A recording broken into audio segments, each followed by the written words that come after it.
Bismillahirrahmanirrahim. Alhamdulillahi rabbil alamin. Allahumma salli wa sallim wa barik ala Muhammad wa ala ali Muhammad.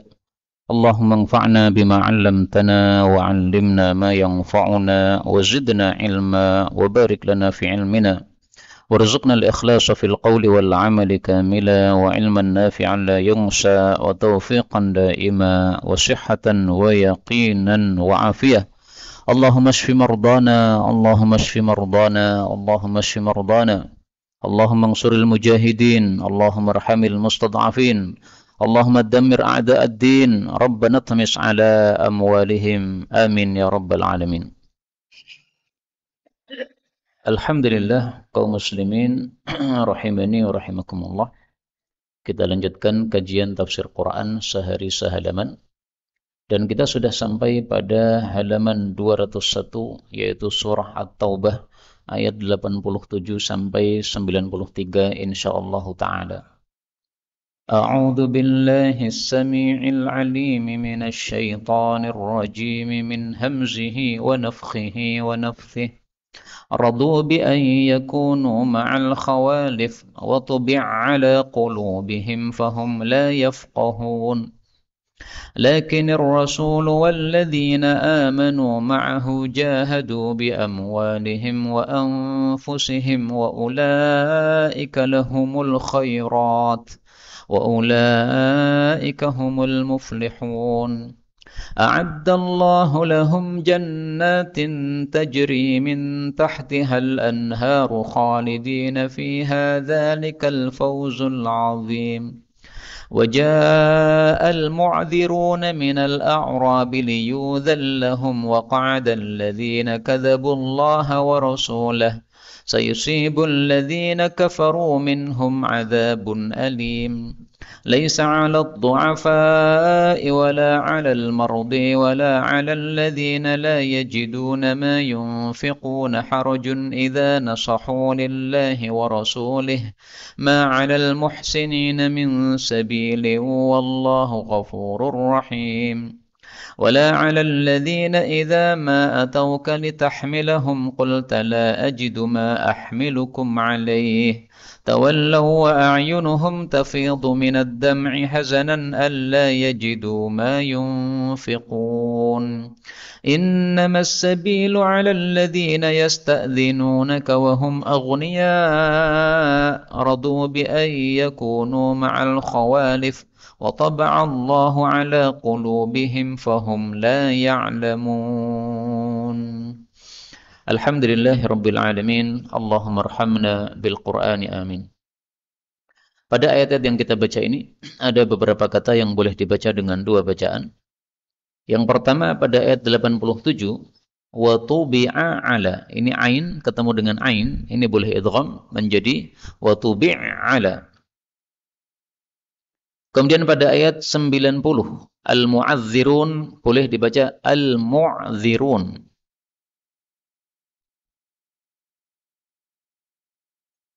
Dan ini semua adalah qiraah mutawatirah yang sumbernya dari Sayyidina Rasulullah sallallahu alaihi wasallam.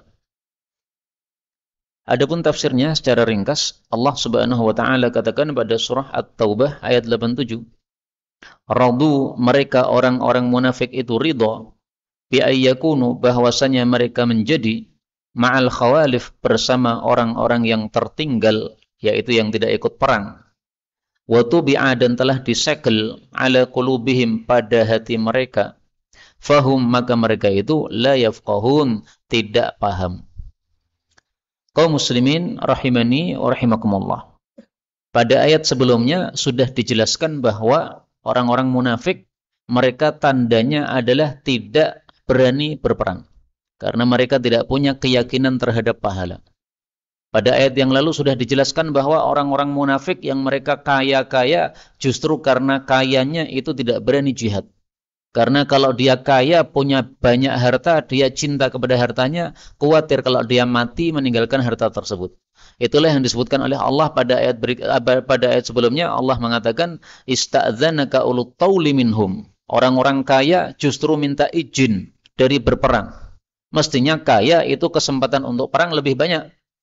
karena nafkah untuk keluarganya sudah cukup. Tetapi justru kekayaannya itu yang menyebabkan dia jadi tidak mau berperang karena cintanya kepada harta dunia. Maka di sini Allah mencela mereka. Allah katakan mereka ridho bahwa mereka bersama orang-orang yang tertinggal. Orang-orang yang tertinggal yang dimaksud di sini menurut Imam Baghawi adalah para wanita. Karena wanita memang tidak ikut perang. Mereka tertinggal di rumah, tidak ikut perang.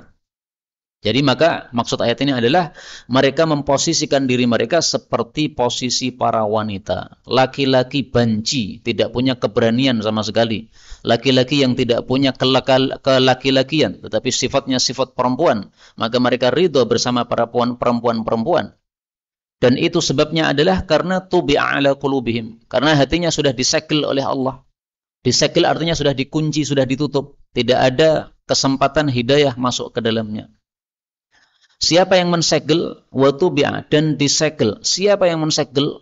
Tentu saja Allah. Sebagaimana pada halaman terakhir, pada ayat terakhir dari halaman ini, Allah mengatakan wataba'allahu ala qulubihim. Ayat 93. Allah telah mensegel hati mereka. Tapi di sini dikatakan tubi'a, disegel. Ya, tidak disebutkan siapa yang mensegelnya. Karena salah satu adab kepada Allah Subhanahu wa taala adalah perkara-perkara yang buruk tidak dinisbatkan kepada Allah Subhanahu wa taala. Ghairil maghdubi 'alaihim waladdallin. Shiratal ladzina an'amta 'alaihim. Nikmat kita nisbatkan kepada Allah. An'amta, engkau berikan nikmat. Tapi al-maghdubi 'alaihim, orang yang engkau murkai, tidak kita katakan engkau orang yang engkau murkai, tapi orang yang dimurkai, yaitu dimurkai oleh Allah Subhanahu wa taala. Maka kemurkaan tidak dinisbatkan kepada Allah Subhanahu wa taala. Ayat 88 Allah mengatakan lakin akan tetapi ar-rasul wa rasul itu yaitu Nabi Muhammad sallallahu alaihi wasallam walladzina amanu ma'ahu dan orang-orang yang beriman bersama beliau yaitu para sahabat beliau. Jahadu mereka itu berjihad, berperang bi amwalihim dengan harta-harta mereka wa anfusihim dan jiwa-jiwa mereka. Kaum muslimin rahimani wa rahimakumullah, inilah perbedaan munafik dengan muslim yang hakiki. Muslim yang hakiki, mukmin yang hakiki, dia beriman kepada Allah, beriman kepada balasan Allah surga dan neraka, maka dia semangat untuk melakukan jihad. Karena tahu bahwasanya jihad itu ada kalanya mendapatkan kemenangan, ada kalanya mendapatkan mati syahid, dan mati syahid dan kemenangan semuanya adalah kebaikan. Sebagaimana disebutkan oleh Allah Subhanahu wa taala pada ayat yang lain. Allah Subhanahu wa taala mengatakan ihdal husnayain. Pada surat At-Taubah ayat 52. Qul hal tarabbasuna bina illa ihdal husnayain. Katakanlah wahai Nabi, tidaklah kalian menunggu, wahai orang-orang kafir, terhadap kami, kecuali salah satu dari dua kebaikan. Apa dua kebaikan itu? Ada kalanya kemenangan, ada kalanya mati syahid. Jadi perang itu bagi orang beriman tidak ada buruknya. Mau menang, mau kalah, semuanya baik. Kalau menang, jelas itu yang kita inginkan. Kalau kalah, maka itulah yang diinginkan oleh Allah, mati syahid. Allah ingin memuliakan orang-orang yang mereka mati syahid. Karena itu enggak usah dipedulikan ucapan sebagian para masyayikh yang mereka menyalah-nyalahkan kaum muslimin di Palestina. Dianggap mereka orang-orang yang lemah, yang tidak punya kekuatan. Kenapa mereka menyerang pertama kali kepada Israel? Sehingga akhirnya Israel marah, kemudian mereka menyerang kaum muslimin, membombardir di sana sini. Akhirnya yang mati lebih banyak, yaitu 8.000 kaum muslimin. Ini perkataan-perkataan batil yang dihias-hiasi dengan dalil seolah-olah perkataan yang benar.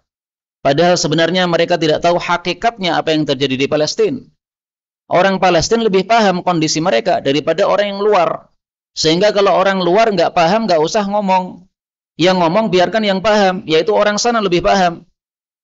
Kalau dikatakan mereka tidak punya kekuatan, dari mana engkau mengatakan tidak punya kekuatan? Kemudian menisbatkan kepada fatwa dari Syekh Utsaimin katanya. Kalau kaum muslimin zaman sekarang, kata Syekh Utsaimin, ingin perang itu sama dengan bunuh diri. Karena senjata kita cuma pisau dapur, sementara senjata mereka adalah bom dan roket. Itu kan zaman dulu Pak, tidak punya kekuatan. Tapi sekarang saudara-saudara kita Palestina, mereka punya sesuatu yang bisa mengimbangi sebenarnya terhadap serangan-serangan orang-orang Israel itu. Dan mereka pasti sudah memperhitungkan Saya tidak dalam posisi sebagai orang Palestina, tetapi mendengarkan suara dari Palestina, sehingga suara mereka lebih berhak untuk didengarkan, karena mereka lebih paham terhadap wakil atau kondisi mereka. Yang luar, yang tidak paham masalah, nggak usah ikut bicara, meskipun mereka bicara tentang dalil, tapi dalil harus disesuaikan dengan kondisi yang mereka ingin bicara padanya. Karena tidak boleh bicara pada suatu hukum, kecuali sudah bisa menggambarkan apa yang ingin dia berikan hukum tersebut atau fatwa tersebut. Kaum muslimin rahimani wa rahimakumullah, dari ayat ini juga kita ambil pelajaran bahwa jihad itu bisa dengan dua macam, dengan harta dan dengan jiwa. Nah, kita di Indonesia tidak punya kekuatan untuk berjihad dengan jiwa kita. Kita berangkat ke Palestina nggak bisa kita. Maka minimal kita jihad dengan harta kita. Kita kirimkan donasi kepada saudara-saudara kita di Palestina, karena mereka membutuhkan uluran tangan dari siapapun juga kaum muslimin. Kemudian dari hadis Nabi SAW kita temukan bahwa jihad ada satu lagi yang belum disebutkan dalam ayat ini, yaitu jihad dengan lisan. Rasul bersabda, jahidul musyrikin, perangilah orang-orang musyrik, bi amwalikum dengan harta, wa anfusikum dan jiwa, wa alsinatikum dan lisan dan lidah. Hadis riwayat Abu Dawud sahih. Nah, maka termasuk jihad lisan, insyaallah ta'ala kita sebarkan informasi tentang Palestina ini sehingga orang paham apa yang terjadi di Palestina, sehingga tidak ada pemutarbalikan fakta oleh musuh sebagaimana biasa mereka lakukan seperti itu. Kemudian Allah mengatakan wa ulaika, dan mereka orang-orang yang berjihad tadi, lahum bagi mereka al khairat, kebaikan-kebaikan. Kebaikan-kebaikan maksudnya pahala-pahala. Pahalanya banyak sekali sehingga Allah katakan khairat, ya, kebaikan-kebaikan, pahala yang banyak. Bagaimana tidak banyak? Satu kali kita jihad sedetik saja itu pahalanya sudah mengalahkan amalan yang lain yang dilakukan selama 1 bulan misalnya, atau salat tahajud selama 1 bulan misalnya. Rasulullah Shallallahu Alaihi Wasallam menjanjikan, barang siapa qatala fi sabilillah, berperang di jalan Allah, fuwaqana qatin, meskipun hanya sejenak, faqad wajabat lahul jannah, maka sungguh wajib baginya masuk surga. Hadis riwayat Imam 3 sahih. Ini janji bagi Allah, dari Allah Subhanahu wa taala bagi yang melakukan jihad fi sabilillah. Maka bergembiralah saudara-saudara kita di Palestina, insyaallah mereka termasuk orang-orang yang melakukan ini, dan kita melakukan sesuai kemampuan kita masing-masing. Allah katakan wa ulaika hum, dan mereka itu adalah al-muflihun, orang-orang yang beruntung. Apa maksudnya beruntung? Jangan dipahami duniawi, beruntung dunianya banyak, hartanya banyak, bukan. Kalau Allah bicara masalah beruntung, ini pasti ini masalah-masalah yang besar, bukan masalah kecil. Dunia bagi Allah sangat remeh, tidak ada nilainya, sehingga tidak mungkin Allah memaksudkan di sini adalah keberuntungan dunia. Tidak. Keberuntungan yang disebut di sini adalah seperti yang disebutkan dalam surat Al-Mu'minun. Qad aflahal mu'minun. Sungguh beruntung orang-orang yang beriman. Maksudnya masuk surga. Taunya dari mana? Dari ayat berikutnya, ayat 89. Allah mengatakan, a'addallah, Allah telah menyiapkan lahum bagi mereka jannatin, surga-surga, tajri yang mengalir, min tahtiha, di bawahnya, al-anhar, sungai-sungai, khalidina, mereka kekal, fiha, di dalam surga-surga itu. Dzalika, itulah al-fawzu, keberuntungan, al-azim, yang besar. Jadi jelas dari ayat ini bahwa yang dimaksud beruntung itu adalah masuk surga. Selamat dari neraka, masuk surga. Ini dalilnya. Setelah Allah bicara beruntung, lalu Allah jelaskan apa itu makna beruntung. A'addallahu lahum jannat, disiapkan surga. Dan dari ayat ini kita ambil beberapa faedah. Faedah yang pertama, a'adda, Allah sudah siapkan. Berarti surga sudah ada sekarang ini. Neraka juga sudah ada sekarang ini. Dan ini akidah Ahlus Sunnah wal Jamaah. Orang-orang Mu'tazilah mengatakan surga neraka belum ada. Nah, ini akidah sesat. Tidak benar seperti ini. Rasulullah bersabda, kalau datang Ramadan, pintu surga dibuka. Kamu katakan surga belum ada, gimana? Apakah kamu tidak pernah mendengar Rasul bersabda seperti itu? Atau engkau mendustakan sabda Nabi SAW? Berarti kamu jadi kafir. Faedah kedua, Allah katakan jannatin, surga-surga. Berarti surga tidak hanya satu. Dan Rasulullah bersabda, jinanun katsira, surga ada banyak. Maka mudah-mudahan semua kita masuk surga tanpa hisab, tanpa adab. Amin ya rabbal alamin. Faedah berikutnya, Allah katakan al-anhar, sungai-sungai. Berarti sungainya ada bermacam-macam. Sebagaimana disebutkan di dalam surat Muhammad Ada sungai madu, ada sungai susu, ada sungai khamar tapi tidak memabukkan, ada sungai air tapi airnya tidak pernah berubah. Dan Rasul sallallahu alaihi wasallam bersabda, "Fil jannati, di dalam jannah, bahrul ma, ada lautan air. Bahrul asar, lautan madu. Bahrul laban, lautan susu. Bahrul khamar, lautan minuman keras. Tsumma tashaqqaqul anharu ba'du." Lalu terpecah menjadi sungai-sungai setelah itu. Hadis riwayat Tirmidzi. Nah, ini di surga, Pak. Di dunia enggak ada. Seandainya di dunia ada surga, ada laut madu, enggak bakal laku orang jual madu, Pak. Ada laut susu, enggak bakal laku orang jualan susu karena sudah banyak di mana-mana susu. Kemudian Allah Subhanahu wa taala mengatakan ayat 90, "Waja'a, dan datang al-mu'adzirun, orang-orang yang menyampaikan udzur, menyampaikan alasan, minal a'rabi, dari kalangan orang-orang Arab desa, liyudallahum, supaya diizinkan untuk mereka, yaitu tidak perang, diizinkan tidak perang. Wa qa'ada, dan duduklah, duduk maksudnya tidak ikut perang. Alladzina, orang-orang yang kadzabullaha, mereka mendustakan kepada Allah, wa rasulahu, dan kepada rasulnya Allah, yaitu Muhammad sallallahu alaihi wasallam. Ayat ini menunjukkan bahwa ketika Rasul sallallahu alaihi wasallam ingin berangkat perang, maka ada orang-orang yang datang kepada Nabi sallallahu alaihi wasallam, mereka menyampaikan uzurnya masing-masing. Itulah yang disebut sebagai al-mu'adzirun. Ada yang mengatakan, "Ya Rasulullah, saya izin enggak bisa perang karena menjaga istri yang sakit misalnya. Saya nggak bisa perang karena anak saya sakit. Saya nggak bisa perang karena kaki saya sakit." Orang-orang yang minta izin. Yang dimaksud alladzina kadzabullah, orang-orang yang mendustakan Allah, ini adalah orang-orang munafik. Jadi orang-orang munafik ini, mereka tidak minta izin, atau minta izin tapi izinnya palsu. Mengatakan sakit padahal tidak sakit. Mengatakan ada kebutuhan padahal tidak punya kebutuhan. Nah, Rasulullah tidak mengetahui perkara yang gaib, sehingga beliau mengizinkan apa yang mereka sampaikan. Tetapi ditegur oleh Allah Subhanahu wa taala dalam ayat yang lain. Allah mengatakan, "Afallahu anka." Semoga Allah memaafkan engkau, wahai Nabi Muhammad sallallahu alaihi wasallam. "Lima adzinta lahum." Kenapa engkau izinkan mereka? "Hatta yatabayyana lakal ladzina shadaqu." Sampai jelas bagimu siapa yang jujur dalam izinnya. "Wa ta'lamal kadzibin." Dan engkau ketahui orang-orang yang dusta di dalam izinnya. Ini surat At-Taubah ayat 43, berarti sudah lewat pada pertemuan yang lalu. Maka dari ayat ini kita ambil pelajaran bahwa orang-orang munafik itu hakikatnya adalah orang-orang kafir. Karena di sini Allah katakan kadzabullah, mereka mendustakan Allah dan Rasul. Mendustakan Allah Rasul berarti kafir. Maka munafik disebut muslim itu sebagai hukum dunia saja. Kalau hukum akhirat kafir, kekal di neraka. Na'udzubillah. Makanya Allah mengancam sayusibu, akan mengenai alladzina kafaru minhum, orang-orang yang kafir dari mereka, azabun alimun, siksaan yang menyakitkan, yaitu neraka. Kemudian Allah mengatakan laisa, tidak ada, 'alad du'afa, bagi orang-orang yang lemah, wala, dan tidak pula 'alal marda, bagi orang-orang yang sakit, wala, dan tidak pula 'alal ladzina, bagi orang-orang yang la yajiduna, mereka tidak mendapati, ma yunfiqun, apa yang mereka infakkan. Tidak ada apa? Tidak ada harajun, tidak ada dosa. Maksudnya tidak ada dosa untuk tidak ikut perang. Jadi di sini Allah mengizinkan orang-orang yang punya udzur untuk tidak perang. Satu, ad-du'afa, orang-orang lemah.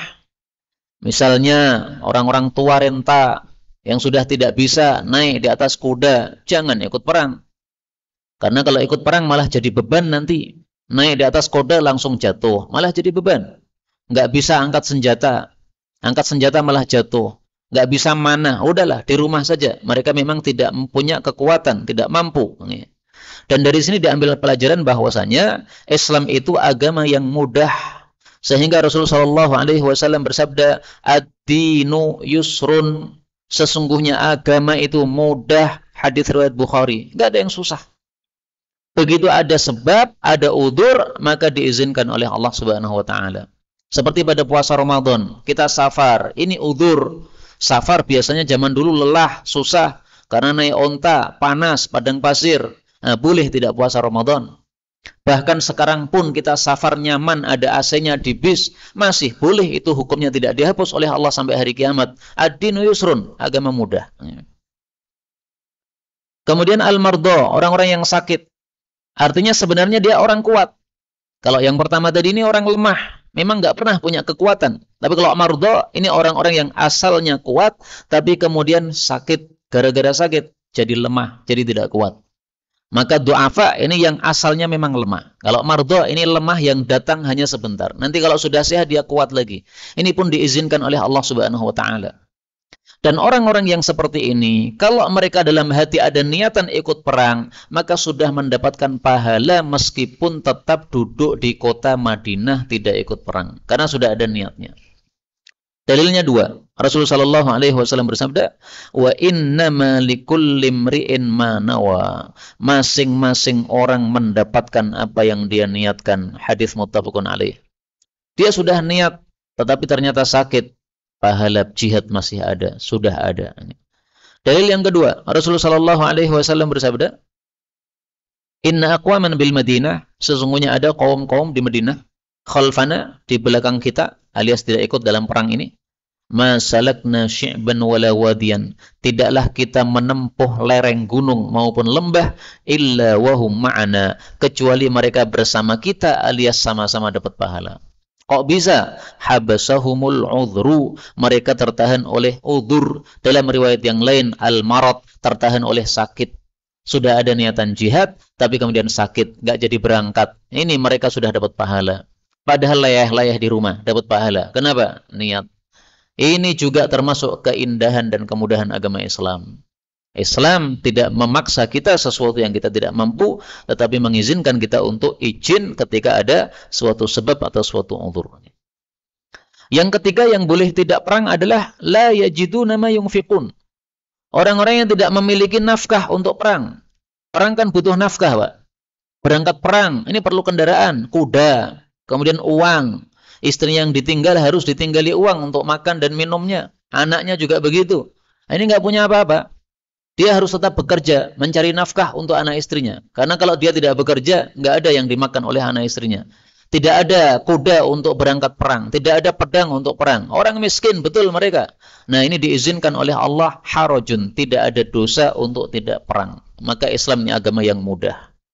Tapi ada syaratnya, idza nasahu, apabila mereka itu berbuat nasihat lillahi, kepada Allah, wa rasulihi, dan kepada Rasulullah sallallahu alaihi wasallam. Maksudnya, ketika mereka tidak berangkat perang tadi, tetap melakukan amal soleh ketika di rumahnya masing-masing. Di rumah masing-masing, mereka tetap melakukan sholat jamaah. Di rumah masing-masing, mereka membantu keluarga-keluarga para mujahidin yang ditinggalkan pergi selama beberapa hari atau beberapa bulan lamanya misalnya. Sebagai tetangga, maka kita mengganti dengan baik. Dulu biasanya yang membelikan sayur misalnya adalah suaminya. Sekarang suaminya berangkat jihad, maka kita yang membelikan sayur untuk dia. Ini berarti nasahu lillahi wa rasulih. Berbuat nasihat itu maksudnya apa? Menghendaki kebaikan terhadap Allah dan Rasulnya, yaitu tetap melakukan kewajibannya kepada Allah dan Rasulnya dengan ikhlas karena Allah Subhanahu wa ta'ala. Allah katakan ma'ala, tidak ada bagi al-muhsinin, orang-orang yang berbuat baik, min sabil, jalan, yaitu jalan untuk disiksa, enggak ada. Orang-orang yang berbuat baik, enggak ada kesempatan bagi Allah untuk menyiksa mereka. Enggak ada udzur bagi Allah untuk menyiksa mereka. Mereka pasti diselamatkan oleh Allah dari siksaannya Allah Subhanahu wa ta'ala. Wallahu, dan Allah itu ghafurun, maha pengampun, rahimun, maha penyayang. Masih ada satu lagi, kaum-kaum yang mereka tidak berdosa ketika tidak berangkat perang. Siapa mereka? Disebutkan oleh para ulama adalah 7 orang yang dikenal dengan al-bakkain, 7 orang yang menangis. Kenapa mereka disebut sebagai orang-orang yang menangis? Allah mengatakan wala, dan tidak dosa, ala, atas, alladzina, orang-orang yang, yaitu 7 orang. Idza ketika atauka, mereka datang kepada engkau wahai Rasulullah, litahmilahum, supaya engkau memberikan tunggangan kepada mereka. Qulta, engkau jawab, la ajidu, saya tidak mendapati, ma ahmilukum alaih, sesuatu yang saya akan memberikan tunggangan untuk kalian di atasnya. Tawallau, mereka pun kembali. Wa a'yunuhum, sementara mata-mata mereka tafidu, meleleh, minad dam'i, dari air mata. Kenapa? Hazanan, karena sedih. Alla yajidu, bahwasanya mereka tidak mendapati ma yunfiqun, sesuatu yang mereka infakkan untuk jihad fi sabilillah. Ini orang-orang yang khusus, Pak. Disebutkan secara khusus oleh Allah Subhanahu wa taala. Tadi sudah disebutkan secara umum, yang tidak punya uang untuk berangkat jihad, ini dimaafkan. Ini orang-orang tidak punya uang, tapi tidak hanya tidak punya uang saja, tidak punya uang, sudah minta kepada Nabi SAW untuk dikasih tunggangan, ternyata Baitul Mal pas kosong, tidak ada tunggangan untuk mereka. Maka Rasulullah mengatakan, saya tidak mendapati sesuatu yang saya berikan untuk tunggangan kalian. Sekarang di Baitul Mal sudah tidak ada lagi kuda di Baitul Mal, nggak ada onta. Kalian kalau mau berangkat ya berjalan kaki, padahal perjalanannya sangat jauh, memerlukan biaya, nggak punya biaya mereka.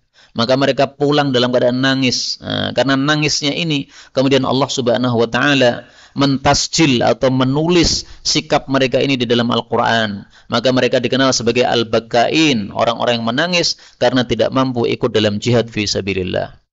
Dan menangis seperti ini adalah menangis yang terpuji. Menangis ada yang terpuji, ada yang tercela, ada yang biasa. Ini menangis yang terpuji seperti ini. Karena sebabnya adalah karena tidak mampu untuk melakukan kewajiban yang diberikan oleh Allah Subhanahu wa taala. Hazanan, mereka sedih.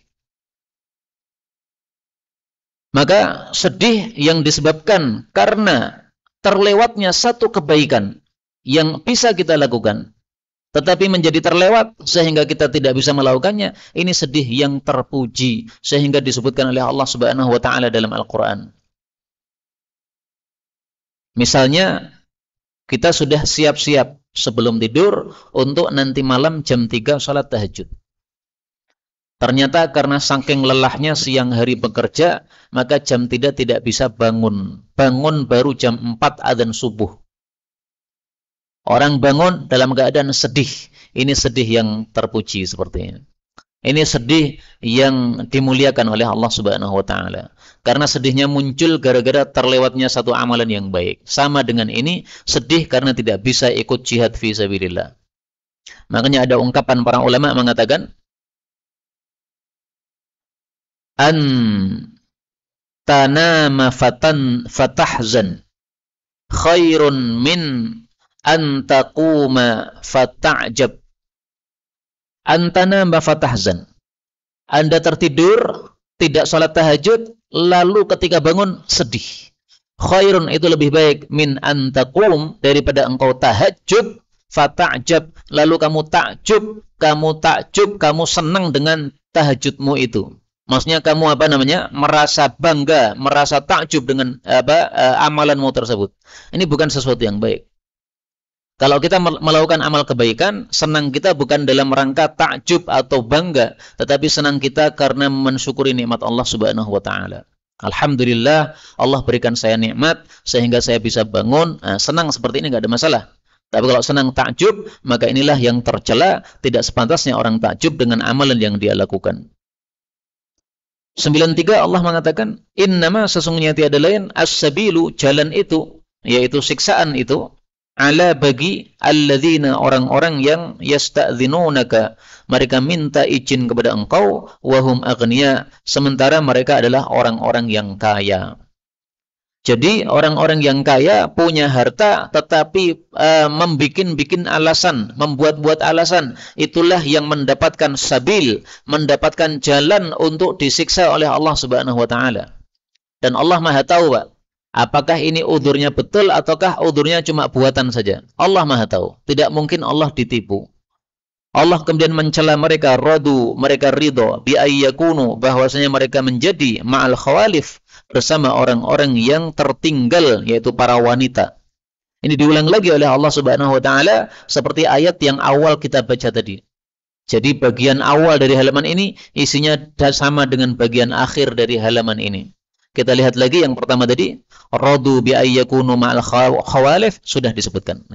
Kemudian tubi'a ala qulubihim fahum la yafqahun, sementara di sini Allah katakan wa taba Allah, dan Allah segel ala qulubihim terhadap hati-hati mereka, fahum la ya'lamun, maka mereka tidak mengetahui. Sebagian orang mungkin salah paham. Allah yang mengsegel hati mereka, berarti bukan salah mereka dong, salahnya Allah. Kenapa disegel hatinya?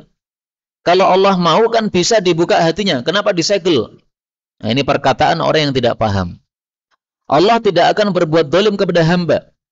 Kalau seseorang hatinya disegel oleh Allah, itu pasti karena tingkah dia sebelumnya. Tidak mungkin ujuk-ujuk Allah mensegel hati orang, tidak mungkin. Itu pasti tingkah kita sebelumnya yang menyebabkan Allah segel hati kita. Kalau kita tidak bertingkah, Allah tidak akan mensegel hati kita. Karena Allah itu maha memberikan hidayah, al-hadi. Kita tampilkan dalilnya, bahwasanya kalau mereka disegel hatinya, itu karena pasti tingkah mereka. Allah mengatakan pada surat As-Saff ayat yang kelima, falamma zaghu, tatkala mereka itu tergelincir, azaghallahu qulubahum, maka Allah pun menggelincirkan hati mereka. Jadi bukan Allah dulu yang melakukan, mereka dulu. Zaghu, mereka dulu yang tergelincir, mereka dulu yang menyimpang, ya. Falamma zaghu, tatkala mereka menyimpang, azaghallahu qulubahum, Allah simpangkan hati mereka. Kalau mereka tidak menyimpang, tidak mungkin Allah simpangkan hati mereka. Demikian juga tadi, kalau mereka tidak berbuat, bertingkah bohong, sehingga minta izin padahal tidak punya udzur sama sekali, maka tidak akan disegel hatinya oleh Allah Subhanahu wa ta'ala. Dalil yang lain, Rasul sallallahu alaihi wasallam bersabda, innal abda idza akhta'a khati'ah, seorang hamba kalau melakukan satu dosa, nukitat fi qalbihi nuqtatun sauda, dititik pada hatinya titik hitam. Fa in huwa naza'a wastaghfar, kalau dia mencabut dan dia istighfar, wa taba dan tobat, sukila qalbuh, maka jernih lagi hatinya. Wa in ada zida fiha, tapi kalau menambah maksiatnya, ditambah titiknya, hatta ta'lu 'ala qalbih, sampai menutupi seluruh hatinya. Wa huwa ran, itulah ran yang disebutkan oleh Allah, kalla bal rana 'ala qulubihim ma kanu yaksibun. Kalla, sekali-kali tidak, bal bahkan rana, menutupi 'ala qulubihim terhadap hati mereka, ma kanu yaksibun, apapun yang mereka lakukan sebelumnya. Jadi tingkah kita itu yang menyebabkan hati kita jadi kotor, bukan Allah mengotori hati kita, tidak. Kalau kita tidak bertingkah, hati kita akan bersih. Karena manusia ketika lahir itu hatinya bersih. Kapan dia kotor hatinya? Ketika melakukan maksiat-maksiat. Nah, Allah sudah kasih kita akal, mikir bisa. Ini baik atau buruk bisa kita. Sehingga kalau kita berbuat dosa, berbuat maksiat, bukan Allah yang salah. Allah sudah kasih kita akal. Allah sudah memberikan kita hak untuk memilih, pilih yang mana. Sehingga kalau kita pilih yang jelek, akhirnya disegel hatinya oleh Allah, bukan salah dari Allah Subhanahu wa ta'ala. Maka kalimat ini, wa taba Allah, Allah mensegel hatinya, ini bukan berarti Allah zalim kepada mereka, tapi karena mereka sendiri yang bertingkah sebelumnya, sehingga disegel oleh Allah Subhanahu wa ta'ala. Terakhir sebagai penutup, saya temukan satu ayat lagi yang menisbatkan pensegelan hati ini kepada Allah Subhanahu wa ta'ala, yaitu pada surat Al-A'raf ayat 100. Allah mengatakan, wa natba'u, dan kami mensegel ala qulubihim, terhadap hati mereka, fahum la yasma'un, maka mereka tidak bisa mendengar. Jadi memang segala keburukan itu yang menciptakan Allah. Kebaikan juga begitu, yang menciptakan Allah. Tetapi sebagai adab, keburukan jangan dinisbatkan kepada Allah Subhanahu wa ta'ala. Sekarang ini terasa panas, ya. Nah, kalau kita berdoa kepada Allah, panggil Allah dengan yang baik. Wahai Zat yang Rahman, yang Rahim, tolong berikan kesejukan. Jangan mengatakan wahai Zat pencipta panas, yang menyebabkan kita kepanasan semuanya. Itu enggak adab sama Allah Subhanahu wa ta'ala. Maka ayat-ayat seperti ini ada fungsinya ketika Allah menggunakan ungkapan-ungkapan yang berbeda di dalam menyebutkan ayat-ayat Al-Quran ini. Inilah kaum muslimin rahimani wa rahimakumullah yang dapat kita sampaikan pada pertemuan kali ini. Betul dari Allah. Kalaupun ada salahnya, fa astaghfirullahal azim li wa lakum walhamdulillahi rabbil alamin. Sisa waktu kalau ada pembahasan dipersilakan.